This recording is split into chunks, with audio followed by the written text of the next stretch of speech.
Welcome to our channel. I am Wajid sir. आज हम पढ़ेंगे वर्ड पावर को जिसको वोकैबुलरी बोलते हैं। वोकैबुलरी कैसे आप इनरिच करें, कैसे अपने वोकैबुलरी को बहुत अच्छी करें। याद रखिए, किसी भी लैंग्वेज को सीखने के लिए, किसी भी भाषा पे मजबूती बनाने के लिए, किसी भी ज़बान में अगर चाहते हैं आपकी पकड़ अच्छी हो तो आपको उस भाषा के शब्दों का ज्ञान होना चाहिए, उस लैंग्वेज के वर्ड्स का आपको नॉलेज होना चाहिए। और इसी तरह से हिंदी में बात करें, उर्दू में या इंग्लिश में, किसी भी भाषा की बात करें तो उस भाषा में बहुत अच्छे से बोलने के लिए, लिखने के लिए या किसी बुक को, किसी भी राइटिंग को, कंटेंट को समझने के लिए आपको उस भाषा के वर्ड्स का ज्ञान ज़रूरी है।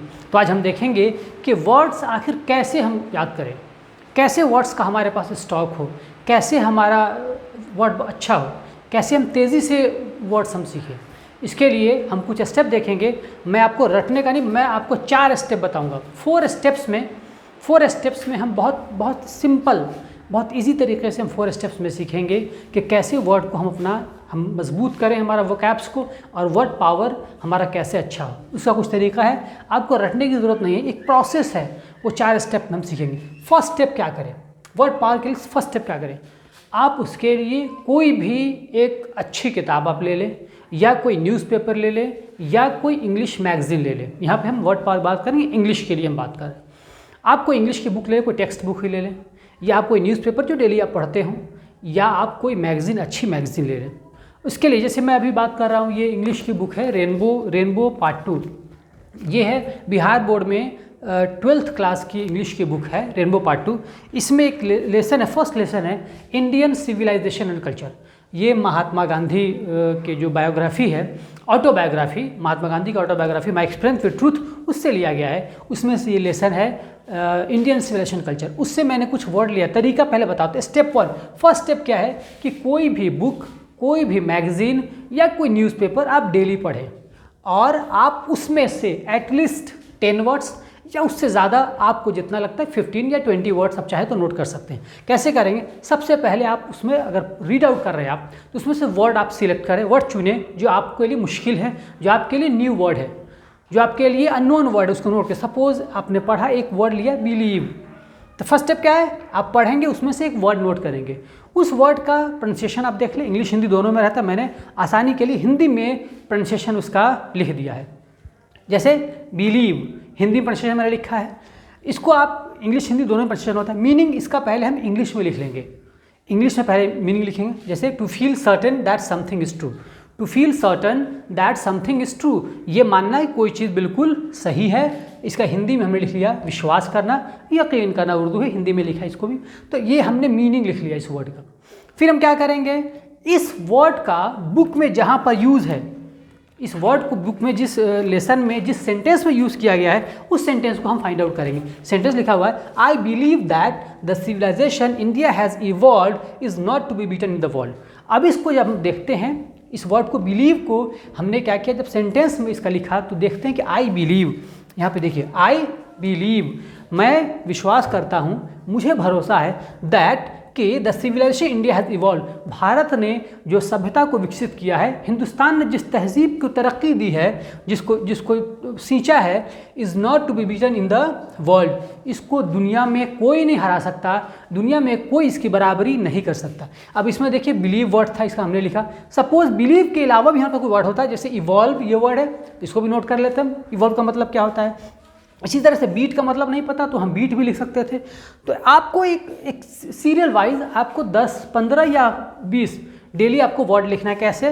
आप पढ़ते गए, आपने वर्ड लिखा, वर्ड का डिक्शनरी से आपने प्रोनाउंसिएशन लिखा, वर्ड का आपने मीनिंग लिखा, और जो बुक पढ़ रहे हैं या जो मैगजीन पढ़ रहे हैं या जो न्यूज़पेपर पढ़ रहे हैं, उसमें जिस सेंटेंस में ये वर्ड यूज़ हुआ है उसको आप नोट करते चले।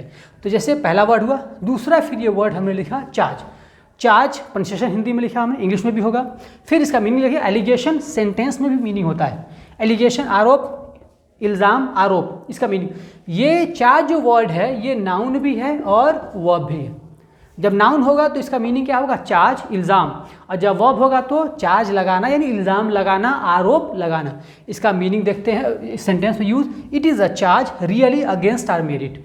ये जो आरोप बिल्कुल ही, ये क्या है, इट इज़ अ चार्ज, ये जो आरोप है रियली, सचमुच, अगेंस्ट आवर मेरिट, ये तो हमारी खूबी के बारे में है, ये तो हमारी अच्छाई है, अगर सेंटेंस में यूज़ किया गया है तो उसको हम देखें तो हमने लिख लिया इसका कि सेंटेंस में कैसे यूज़ है।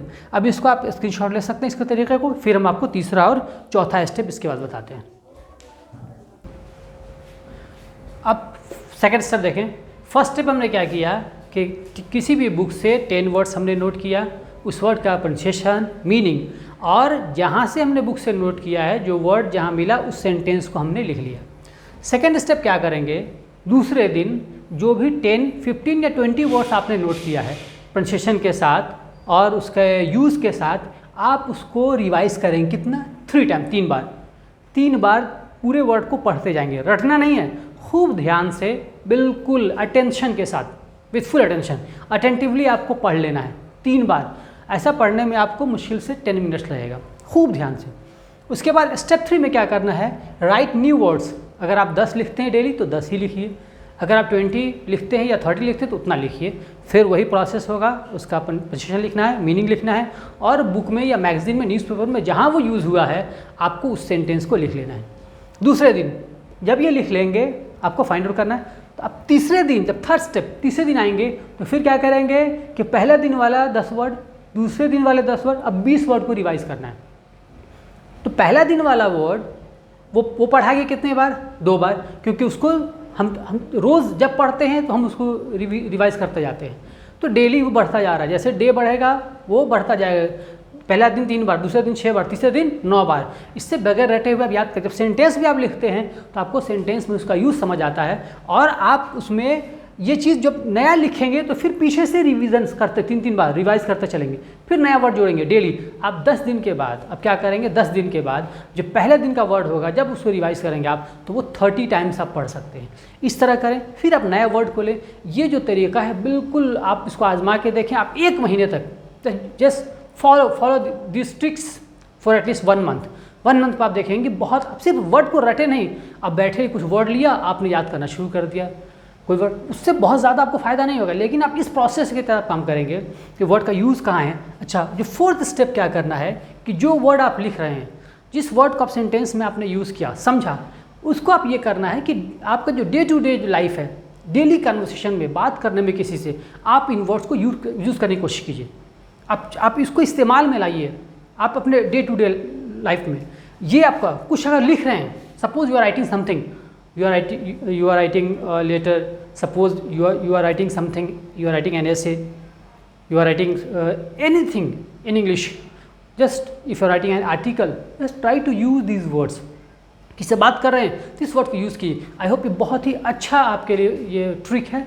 इस ट्रिक को आप फॉलो करें और आप 1 महीना के बाद आप इसको आप देखें कि कितना ड्रास्टिक चेंज आएगा। आप बगैर रटे हुए, रट्टा मारे हुए समझ के, क्योंकि वर्ड आप याद भी कर लेते हैं, उस वर्ड का आपको यूज़ नहीं पता कि सेंटेंस में कैसे होता है और उसको किस तरह से आप अपने डे टू डे लाइफ में आप यूज़ कर रहे हैं, अगर ये पता नहीं चले तो वर्ड याद करने का भी कोई बहुत फ़ायदा नहीं। तो ये तरीका आपको बहुत अच्छा रहेगा।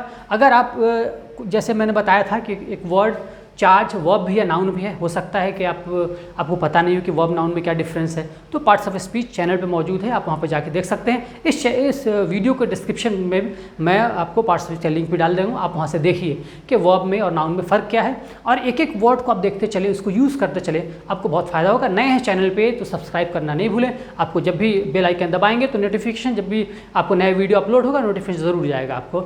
और कमेंट ज़रूर करें, हमें फीडबैक दें, कुछ नए टॉपिक पर आप चाहते हैं कि वीडियो बनाएं तो उसके लिए भी हमें ज़रूर सजेशन करें, हम उस पर काम करेंगे। और अपने फ्रेंड्स ज़्यादा से ज़्यादा शेयर करें। Thanks for watching.